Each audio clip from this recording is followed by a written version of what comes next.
Welcome to Buckets. I am your host, Brandon Anderson, here with Joe Delara for part two of the Buckets season mega preview blowout.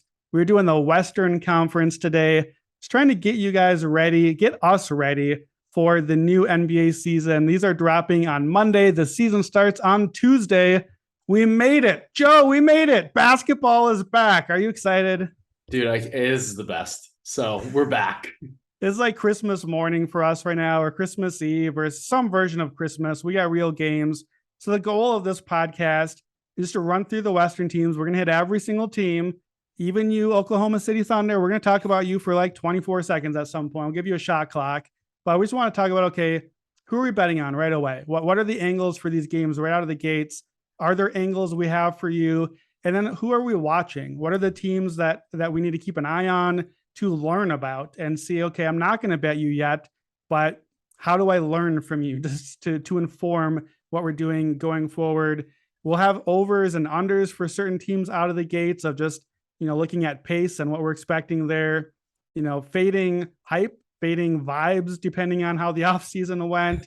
Of course, it's me and Joe, so we got props for you, get you some escalator prop ideas early on.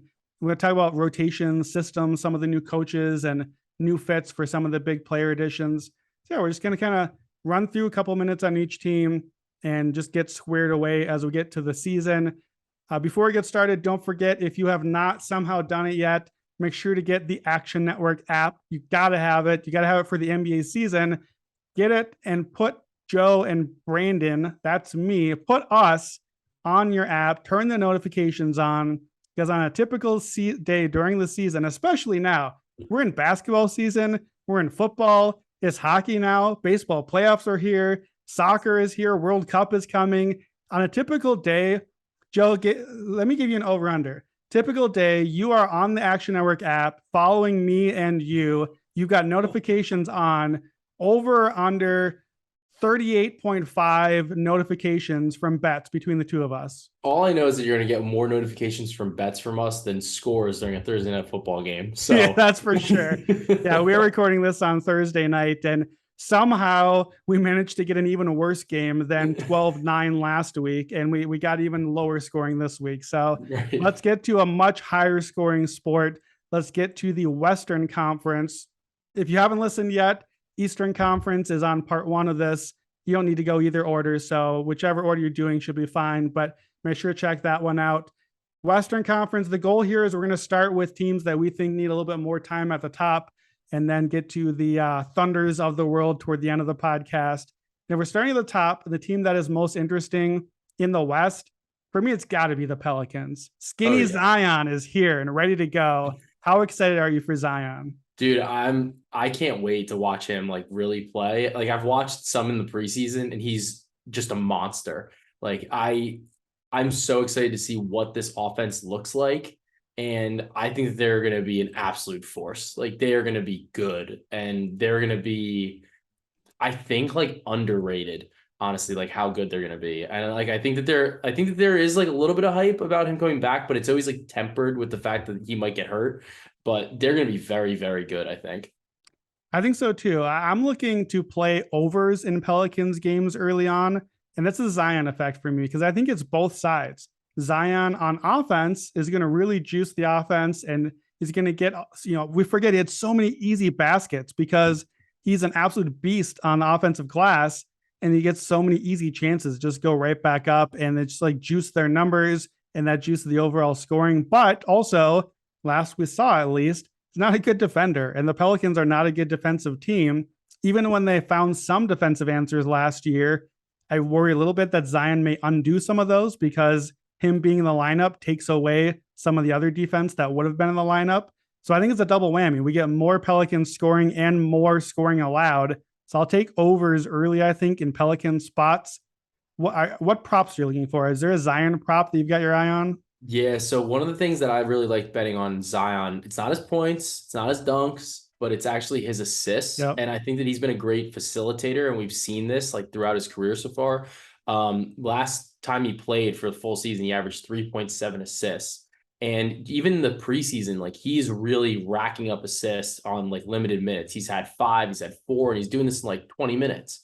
So I think that he's like an excellent facilitator. He's unselfish, and like the way that guys and like teams have to like aggressively run after him because he's unselfish. He's like, I can get my own basket like whenever I want. So like he'll dish it, like, and he will find the guys that he wants to. Like he can kind of run like as like a facilitator from like the elbow or even like the low block. Like he's good at finding the open man, and he's not unwilling to do so. So I think that I'm gonna be looking for props. If I see like 2.5, I'm smashing that over. Like, and that's one where you can do those types of escalator props. Like you can grab like a 4, a 5, and it's like not crazy because like the number's so low in the first place. Whereas like some of these other guys, like when their line's at like 10, it's hard to go higher than that. It's like there's only so many minutes, there's only so many baskets. But Zion, if they're gonna put out like 2.5s, we're betting that right away. I mean, the last time we saw him healthy, he was point Zion. He was putting up like 5, 6, 7 assists a game. Now, this is a very different team, but it also is a team that doesn't really have a point guard because I'm assuming that we're going to basically get CJ McCollum kind of playing point guard. So that way they can get Herb out there and get enough defense on the court. Jose Alvarado is a point guard, but I don't think he's going to see a ton of minutes, certainly not with the starters. So I was looking at their lineup being like, man, I just don't know who's the point guard on this team. Well, what if Zion is the point guard on the team? Because that's what he was doing the last time that we saw him. So Zion, okay, if you're listening and you see Zion for like 10 minutes of a game and he's just looking great, what's the buy-in spot for you? If you haven't done it yet, when do I get to make my MVP bet on Zion? What do you have to see from him in the regular season to get that bet in? I bet it already. But but if you haven't bet it yet, if you haven't bet it yet, I would be looking to see him not like to be playing on back-to-backs. I think is important because I think if he's going to sit back-to-backs, that like really takes like the wind out of the sails there. And I'm looking for like, I think he's got to be at like 28 points a game, probably like maybe 10 rebounds. I don't know if he needs 10 rebounds, but like if his assists are like popping and like that's surprising. And I think it's just like the team has to be hot. Like if the team is winning and they're cruising, then it's going to be like, oh, well, like Zion's the guy. So it's going to be a little bit of like a symbiotic relationship. Obviously, like he's going to have to score. He's going to have like the violent dunks. And because that matters, you know, like sabermetrics, and and they have to win. So that's what I'm gonna be looking for to bet on him. Yeah, I think that's right. We've called this team the highest variance team in basketball all off season. So I think too, just to be careful, we're gonna see some high highs with this team. Like they're gonna come out and drop like 138 points in some game, and then they're gonna come out and give up 145 the next night. I think I want to be careful to not overreact too much because we talked about the high variance outcomes for the season. I think we may see that just game to game early on as well. So give it some time, let it breathe a little bit with this Pelicans team. Let's see where they go. Another team we need to see where they go. Or at least Matt Moore's Minnesota Timberwolves. We'll see. We got Rudy Gobert is in. This is the most hyped Timberwolves season since Kevin Garnett was around. And like, frankly, there was only a couple Kevin Garnett seasons that were hyped either. Like the hype for what this Minnesota team should be this season is expectations are basically to have one of the 2 or 3 best seasons in franchise history. So I think we have to see how does Minnesota respond to that? This is a young team that went from, hey, oh, it's great, we made the playoffs, a woman just glued her hand to the floor, isn't this fun out here? And like, that's not the expectation anymore. You got to show up now. You got to win games. And there are people thinking that the Wolves could be a top 2-3 seed in the West. And I think that is a fair possible expectation. That's a very different version of this team. Like I thought it was ridiculous, but everyone was making fun of them for winning last year to win a play-in game because that's the level of what the franchise was. So it's a very different sort of expectation for this team with Rudy Gobert in town. I did a whole thing in the offseason about, okay, I'm out. I can't do it. I can't do this stupid trade for Gobert as a Wolves fan. They're my local team growing up. I had a whole thing about like, who will be my new team? I had it down to 5 teams. And I think I like got COVID and forgot about it for a while. So I have to personally, I have to find out, is this still my team? Am I still a Timberwolves fan So you're not a Wolves fan. You're just a No. basketball fan. What are you watching for with the Timberwolves? Well, I'm wondering if you're going to disavow your team. But secondly, I'm looking to see like, does Anthony Edwards really take that like step up? Like, is he going to be like that dude? Is he going to be the guy that was just antagonizing Bo Cruz? Because Right. like then like maybe they'll be awesome. But I'm really interested to see like how Gobert and Towns play together. You're gonna have like two like really, especially Towns lost a lot of weight, so like you're gonna have two like really lanky guys running the floor together in Minnesota, and like I'm curious to see what that does for them. Towns, like obviously he can stretch the floor, like he can shoot threes, like we saw like that like crazy outburst he had in the one game.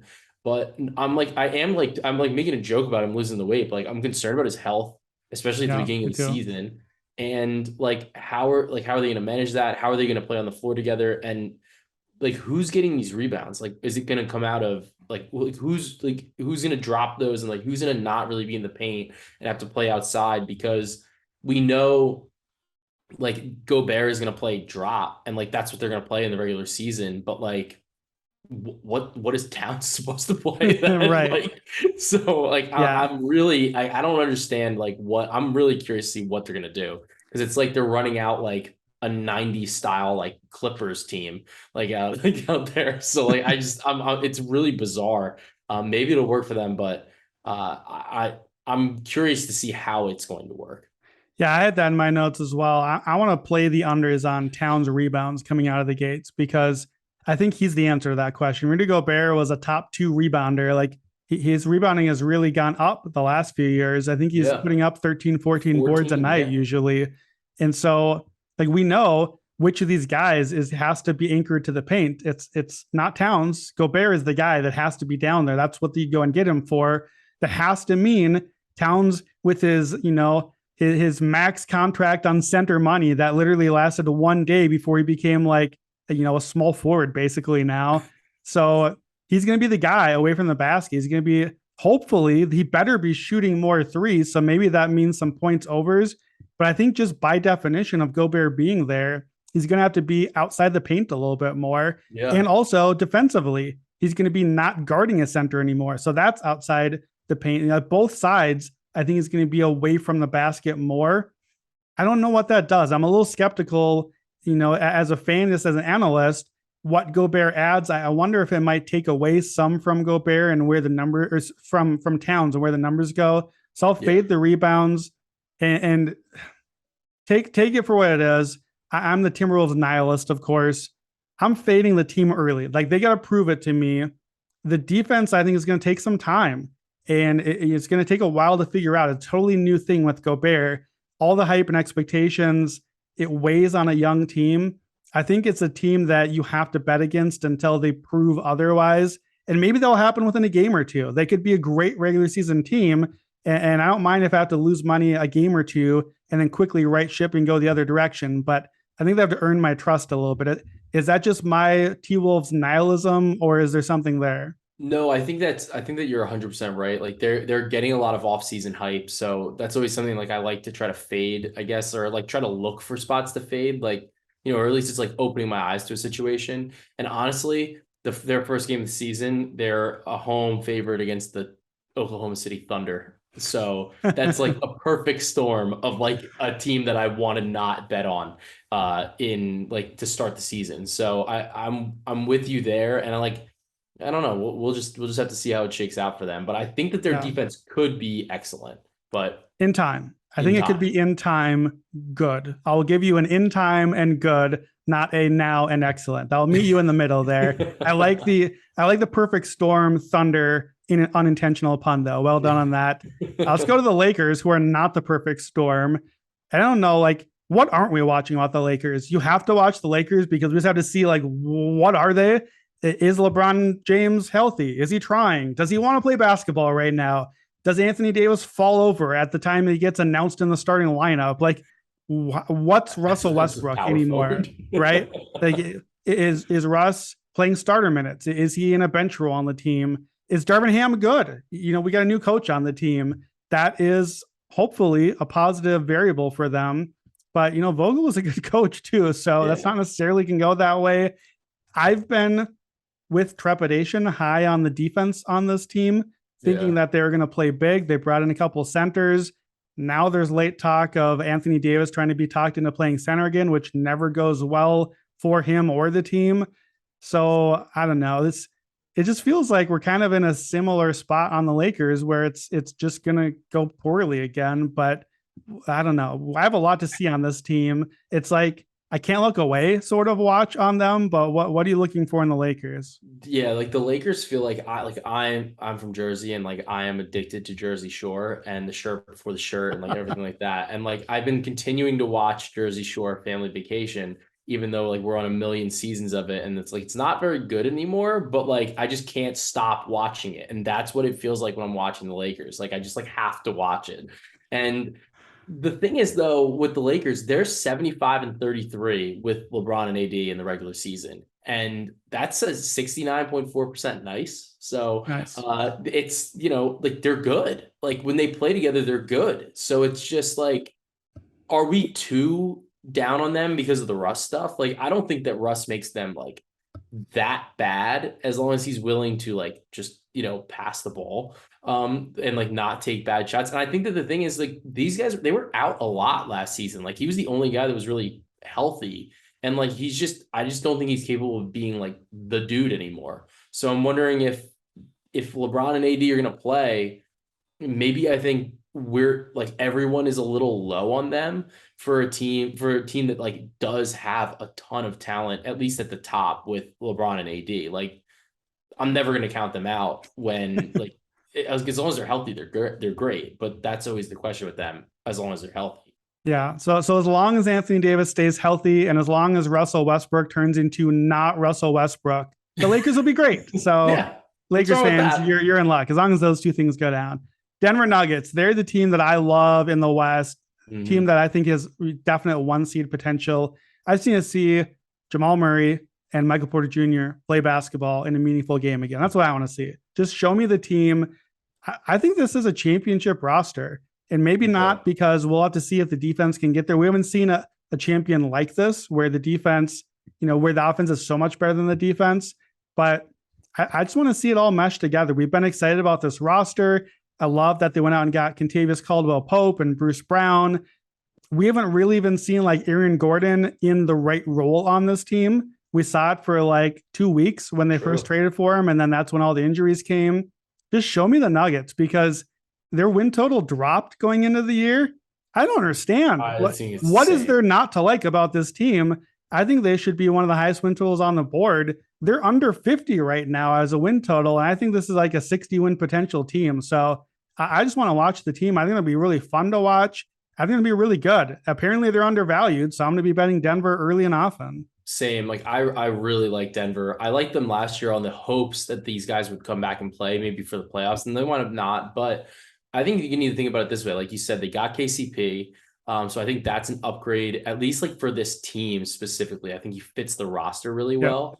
But if we go back 2 seasons, and granted, like he's got like they're older, but like nobody's really old, like on the Nuggets. Like nobody's that old, like between Jokic, Murray, Gordon, and Michael Porter Jr. So if you look back to the 2020-2021 season, like when they first got Gordon, they were a plus 17.1 in all lineups with them. And they were scoring 127.2 points per 100 possessions, and they only allowed 110.1. So that's why I was saying I think it's interesting that you brought up the defense because that defensive rating with that lineup of four, if you looked at the like last season's defensive metrics, that would have been eighth. That would have been the eighth best defense in the league. So they're scoring a lot, and that particular lineup was playing very, very well. Yeah. And then you add in a guy like KCP who, can play defense, like at least good team defense. So like that's great. And then for the bench, you got, Bones Highland can like maybe really take a step up. And then you have a guy like Ish Smith who is a great backup point guard. He's exactly what you want a backup point guard. So especially since Murray maybe have to manage his minutes, like whatever, but Smith is exactly what you want. So I don't know how this team is 20-1. Like I Yeah, I don't don't get get it. it. I think they're very, very good. I like this team a lot, and I'm going to be betting them like aggressively probably to start the season. Yeah, I agree. Night to night, and you want to get some futures angle here. I just filed today, so it should be up by the time that you are listening to this. My Coach of the Year column. I think Michael Malone for Coach of the Year is a really good pick too, because we know voters really don't want to give MVP to Jokic again. They've tried so hard not to twice already. So he's going to have great numbers, but if the Nuggets do win high 50s games, Michael Malone, I think, is the sort of default answer to who could win a big award for the team. The other thing I thought of too that I just got irrationally excited about, not last season. Michael Porter Jr. played 9 awful games last season, but the last time we saw healthy Michael Porter Jr. The year before, there was a big change for him, like 2/3 of the way through the season. He went from playing right underneath the basket to playing like the tall Klay Thompson version that we've kind of painted him as. Yeah. And what happened was Michael Porter Jr. is a really good rebounder. Like even back college and high school, his rebounding numbers are elite for his position, but his rebounding tanked because he was not by the basket anymore. And we never adjusted the lines. So my guy, Andy Glockner, and I on Twitter we called it hashtag BBIS, the best bet in sports, because the under on Michael Porter Jr.'s rebounding hit something like 20 out of 22 times or something. And the line just would not drop because like I pulled up his game log and he went from, in like March, April, he's at 9, 10, 11, 10, 10. Like these are the rebounds every night. And especially he's a great offensive rebounder. He's getting like 3, 4, 5 a night. Then the role switches and abruptly suddenly he's at 5 rebounds, 7, 5, 5, 6, 7. And the offensive rebounds are just zeros, just like nothing. Wow. Because he's shooting threes. He's playing out beyond the arc and there's no offensive rebounds to get. So keep an eye on that one. If the line's opening at like 6.5 where it should be, then the BBIS might be over. But if they're looking at just, all right, it's Michael Porter Jr., he's averaging like 9 boards a game, then keep an eye out and bet that one early. Hopefully we get a little fun with that one before it disappears. Yeah, right. All right, let's stay with some of these other teams at the top of the West. That Pacific Division, we got those 3 teams that are all vying for top of the division as if anybody cares, and vying for top of the West, which we do care.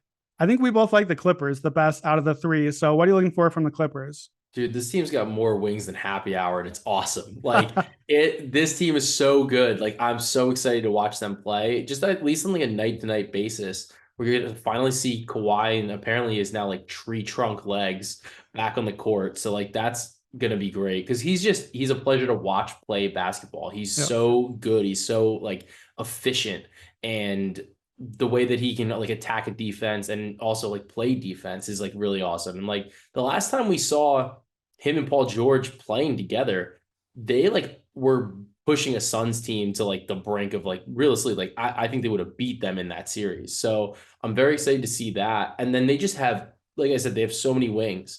And I think that this is going to be a team where every night, like somebody can do something different because of just based on matchups. So I think this is going to be a team where I'm going to be looking on like a night to night basis saying like, all right, which wing or like complementary player fits this matchup the best? And I think we're going to get a good opportunity maybe for some props here just based on like actually handicapping it. And it's not going to be like, oh, well, this guy just like went off the past like 3 games in a row. And it's like, well, yeah, but like in this matchup, maybe like Luke Kennard's the guy actually, or like Powell's the guy, or Brandon Boston's the guy. Like I'm very excited to see that. I am a little disappointed that I'm happy for my Knicks, but losing Hartenstein, I think is important.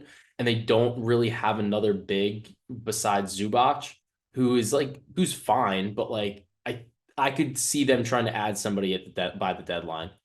Yeah, though, really, they were playing like Robert Covington and Nick Batum as de facto centers and apparently making it work because why not? Just play all the wings at all the times and call them centers and point guards and whatever.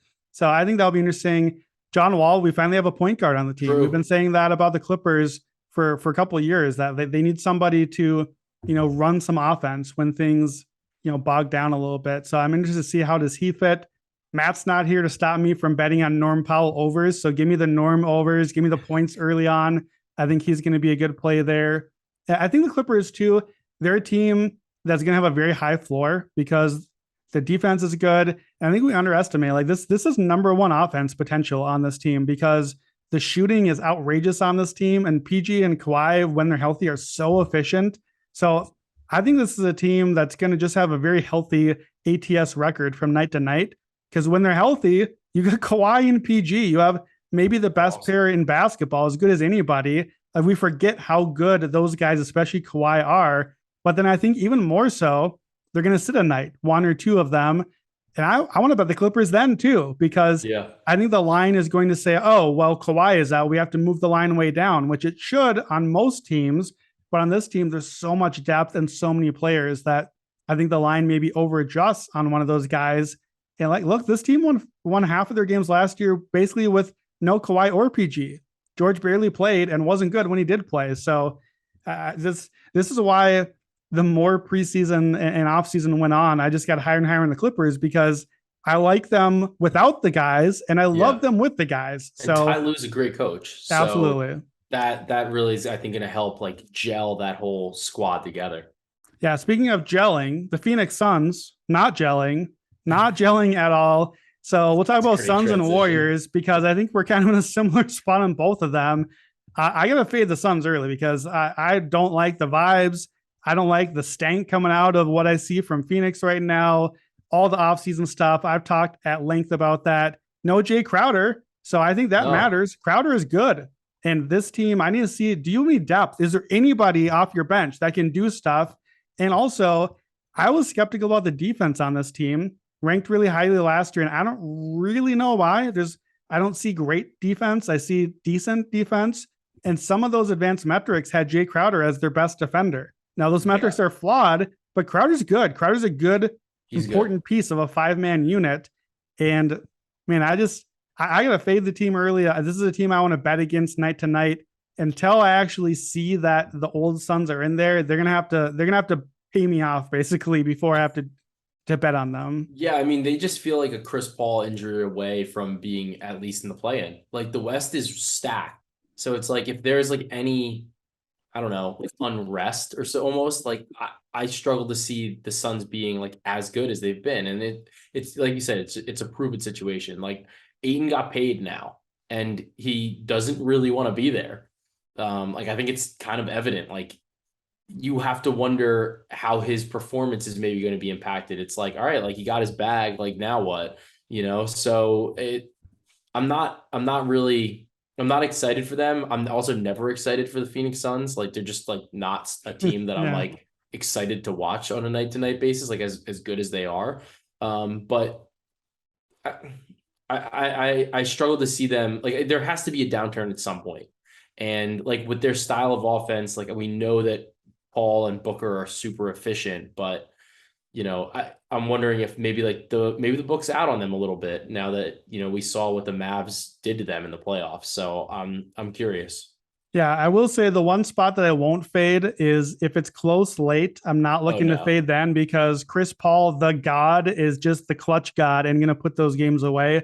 And it has to end maybe at some point too, but that might end when Chris Paul retires. Like I'm not willing to bet against that. Their clutch rating has followed him his entire career in ways that very few players in NBA history have had. Like clutch is basically random and coin flip. Unless you have Chris Paul, then you just win all the games. So I don't need any part of clutch Suns games. Otherwise, I'm fading.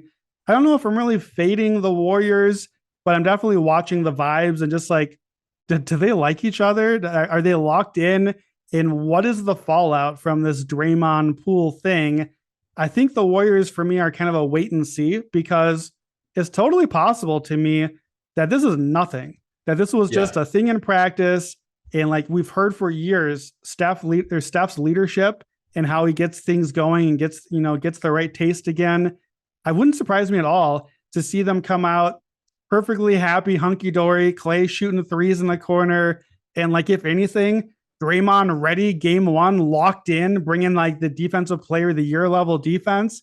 Would not surprise me to see that the Warriors are just like, oh, you thought, huh? Well, guess what? We're the champs and we're still here. That could happen. And it could go way the other way too. So I think we'll know quickly. We'll know on opening night, but I got to see it. Yeah, I'm curious about that. And I'm also excited to see Wiseman back, honestly. I think that was a piece. They obviously didn't need him last year. Like they won the title. But that was a piece that I think depending on the matchup that they got dealt, and they just didn't really run into an issue where they like desperately needed like another big man, and like Looney was good. Looney was very good. So I'm not gonna knock him there, but I think that Wiseman, if he's really developed, and like I think it's kind of one of those things, like he's gone around with the team, like he's been out, but he's gone around with the team, he's learning, he's like going through the NBA workouts, he's going through like watching the film, watching the practice. Like I think that he's gonna be better this year, like than the last time he's like touched foot on the court. And I'm wondering like what that rotation is going to be like. And I'm curious to see like which one of like their other younger guys, like Kaminga or Moody, like who steps up and fills in a little bit more of a scoring role, because we've talked about this before. They are going to be in like they're going to be in cap hell like real soon. Yeah. And they need to figure out who it's going to be. And like, I think that because they won a title, they're going to be afforded some more flexibility during the regular season to try some of these things and, see where it goes. But I'm excited for that. But overall, I'll always watch the Warriors because Steph is so much fun, but like we know what we're getting here. So yeah, we'll see if that was just anything more than, guys being dudes at practice. So we'll see. Yeah, I think for me, Moses Moody is the guy that I expect to just be ready. He seemed like he was ready already in the playoffs and stepping into some nights, even in the finals, and playing some real solid rotation minutes. So I think I feel good about him.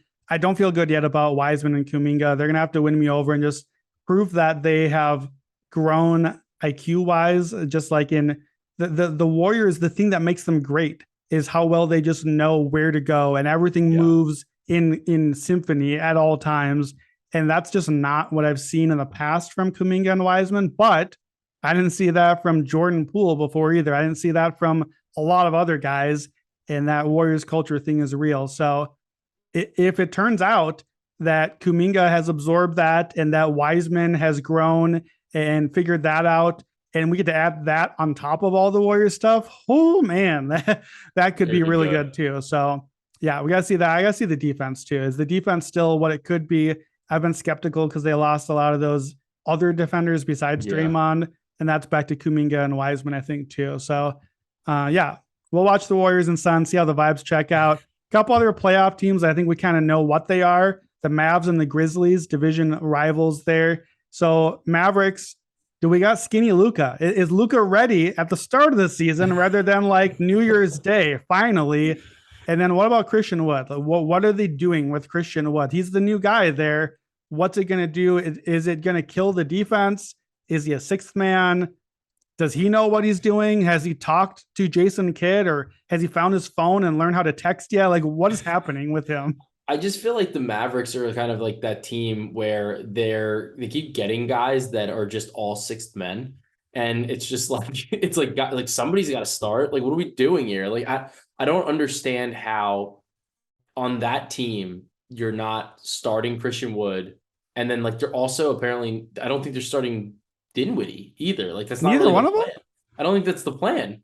So like, I don't really know what they're doing. I mean, they're getting Hardaway Jr. should be back, I guess, from injury. So I mean, like they're just gonna run Luka with a bunch of guys that shoot threes, and then run Dinwiddie and Christian Wood in all the other minutes. So like, I guess maybe that's what they're gonna do, but I don't know. Like, I think it's just gonna be. This is either the year that Luka like maybe finally wins MVP as the favorite, or just it's just like, is he ever like what's going on here? Like, I don't know. I'm not like, I don't know. They blow my mind. Like, I don't understand how they had a great defense last year. Like, and they've been doing well, but they just keep like shuffling out like these big men that are supposed to play well with Luka, and then they're not. So I'm curious to see why that is, or if that's like a trend now. Yeah, I like the idea of 23-year-old Luka Doncic finally winning MVP. But like, that's how basketball cycles go. We hype people up, and then we turn real fast and real hard when we're not happy with what we're getting. So I think it is that sort of make or break feel sort of season. Like we're a year away from Luka becoming one of those like, well, is he ever going to get a ring? Like, show me the winning. The dude just played in the Western Conference Finals. So just to be clear, I'm not saying that, but those conversations are lurking out there waiting. They're coming. Luka has averaged the last 2 years, led the league in usage, 36% 2 seasons ago, 37.4 last year. In the playoffs, has been over 40% on both of those. If you're right, and Dinwiddie and if they both come off the bench and it's just Luka and shooters, like this dude's gonna put up in the 40s maybe on usage. Like he could have some 50% usage nights. And just at some point, maybe he just wins MVP because he's putting up like That's what 35, I mean. Yeah. 12, and 13 every night. And we're just like, I don't know. If your stats are that high, we have to give it to you. Like, dude, they're gonna start Frank Ntilikina with him. Maybe like he didn't even start for the Knicks. Like, so, I mean, right now, like I'm looking at the depth chart, and it looks like it's supposed to be Luka, Tim Hardaway Jr., Reggie Bullock, Dorian Finney-Smith, and JaVale McGee. All right. Well, to me, that's crazy.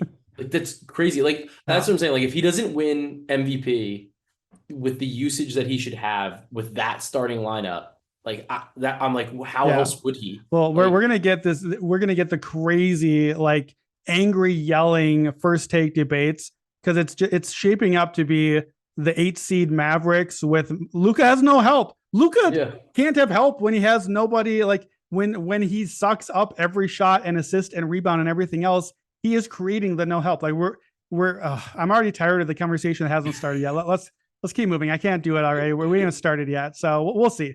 Grizzlies, how much do they miss Jaren Jackson? And I think the answer is a lot. And I think it's more than we are giving credit for. And it's not just defense, it's offense too, because Jaren Jackson is the only guy on that team, the only big man that spaces them out. You need the spacing because that's what lets Ja Morant just drive into the lane and do Ja Morant things. So I have to fade the team early without Jaren Jackson. You know, they were the 2 seed last year, and I feel like the hype was a little high. I'm worried that they are a play-in team potentially. So I'm probably looking to bet against the Grizzlies early on until Jaren Jackson's back and until they prove that they play like a 2 seed, like they're given credit for. I mean, you're going to get an opportunity to game 1 of the season because they're playing the New York Knickerbockers, and I already bet them. But the part of why I'm concerned is like in preseason anyway, Grizzlies are 3-2. Great, fine. They have a plus 5.3 net rating in the preseason. The problem with that is Ja Morant's been playing in the fourth quarter, like all preseason. Like no other team is doing that. So that's a concern to me. Like they're playing in the preseason, and they lost to like the Magic. And like Ja Morant was in like trying to dunk on people with like 2 minutes left, and they lost. So I mean, to me, that's concerning. And last season they were so good without him. Like great, that's good for them, sure. I don't know how that's sustainable, like at all. Like obviously he's gonna play presumably more games this season, but like he's the best player on the team. You can't like there's something wrong with that like metric. Like if they're playing better without him, like I guess it's like the thing that we talked about with Boston. It's like rally together, but I struggle to see that. And the guy that I think is gonna be, I want him to stay good is Desmond Bane. Yeah. But the problem is it's like Dylan Brooks is just like a usage hog. Like and it's just like he's gonna shoot the ball 20 times, he's gonna have 1 assist, maybe, and he's gonna have 20 points. And he's never gonna score more than 20 points because he's not efficient enough to. And like that's tough for a guy like Bane who is ultra efficient. And like and Ja Morant's also a big usage guy. So I'm very low on this team, especially to start the season. And like maybe when Jaren Jackson Jr. comes back, I'll be a little bit higher on them. But right now, I think that they could fall like precipitously in the West. Yeah, I do too. I think there could be a buyback point later in the year, but I think they're going to have to get there for me first. I'm fading up until then. We definitely have gotten kind of to the play-in fringes part of the West here. I feel like that's right about where the Blazers fit in.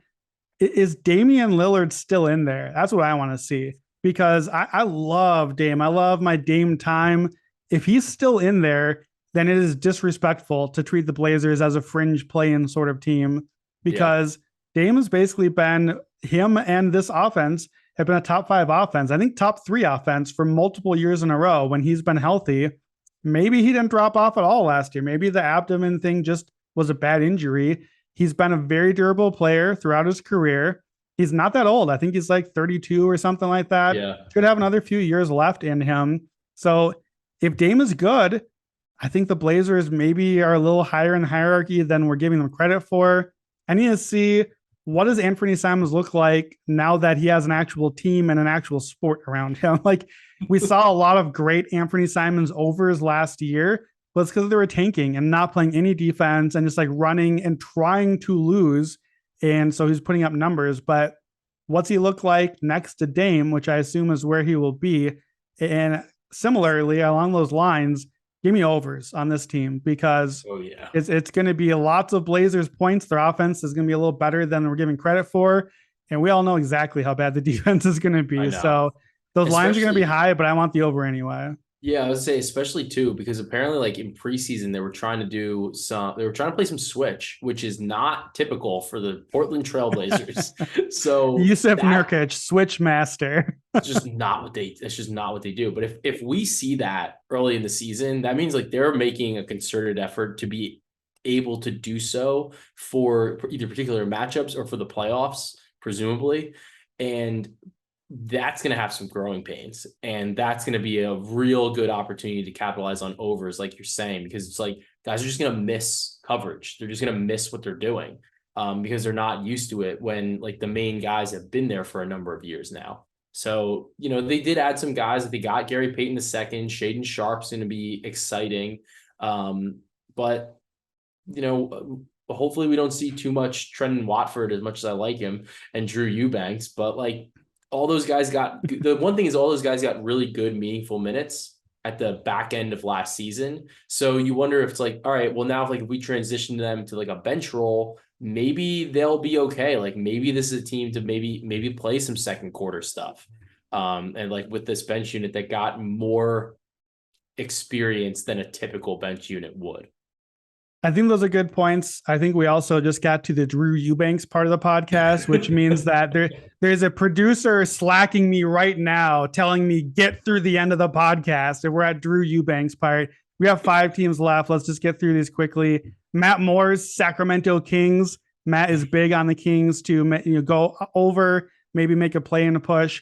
I need to see the pace for this team. Are they fast or are they slow? We know the defense is not going to be very good.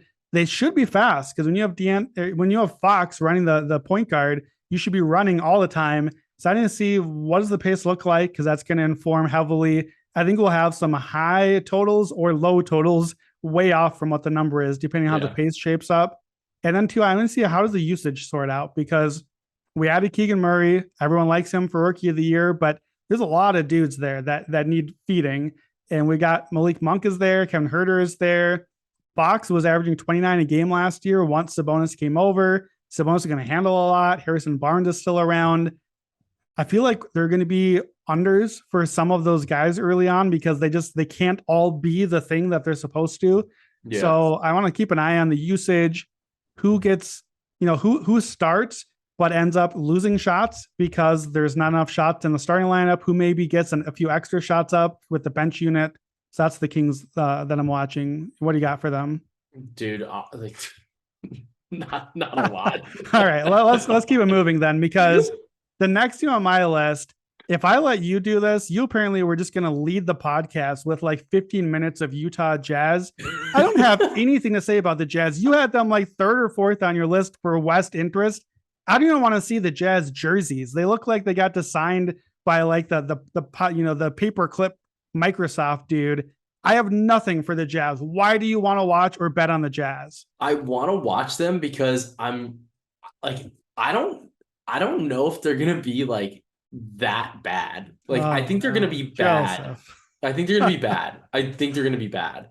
But like Sexton is good. Like if he's healthy, he's good. His usage is going to be absurd.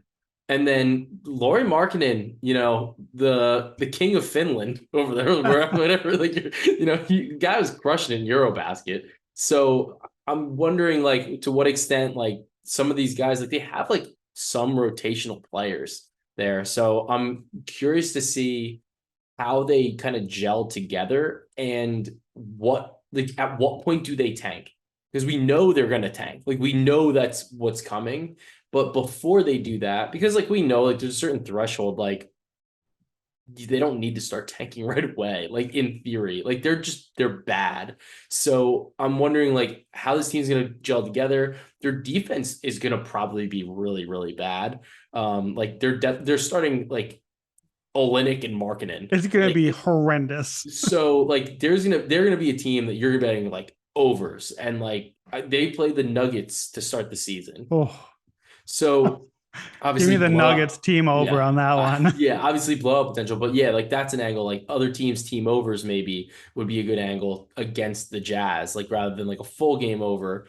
So or like first half overs because it might be a blowout, like something like that. So that's why I'm curious to see how they play, just because like I know they're not going to be good, but I also think that like there could be some exciting moments or like good offensive moments for some of these guys. Yeah, sure, whatever. I don't know. I got nothing on the Jazz. I think I would rather play the opponent team total over than the Yeah. game over because I think the Jazz are going to hoist a lot of shots, but they are a They litany of guys that I do not want on my team. Like they're a roster of sixth men gunners, and some nights those shots are going to fall, and it's going to be like, whoa, the Jazz, wow, look at those points. And other nights is going to be like, oh, Jordan Clarkson was 3 of 19 tonight, and we missed our under because the Jazz shot 33% from the field or whatever. So I think I'll take the Nuggets overs and whoever it is that they're playing that night. You're right. The defense is not going to be good on that team. Speaking of bad defense, the Houston Rockets, they're going to be fast. They're going to be bad on defense. I'm going to bet the overs. That team is young. They're going to be fun to watch, and there's going to be a lot of points. They're basically younger Jazz to me. Yeah. I'm excited to see them. Obviously, Jabari Smith, and I think Sengun is going to have a little bit bigger part in the offense this year. So, at least from a facilitating standpoint. So, I'm looking forward to that, and I'm also looking forward to see a little bit of Tari Eason. Maybe I think he just had a double in his last game in preseason. So maybe he'll get some more garbage time, or like we'll see how they split those minutes up because they got a pretty young, like group of big men there. All right. Well, we promised you some Thunder talk, so let's give you a minute at least of Thunder talk.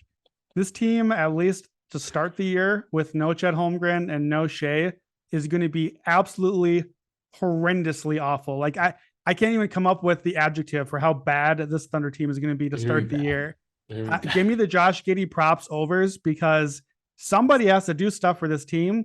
And like, who else is it? Lou Dort, Poku, Basley, like, this is a starting lineup, guys, for this team. I assume is some of those mix like Josh Giddey triple doubles, Josh Giddey rebounds, assists, like all the Josh Giddey props overs.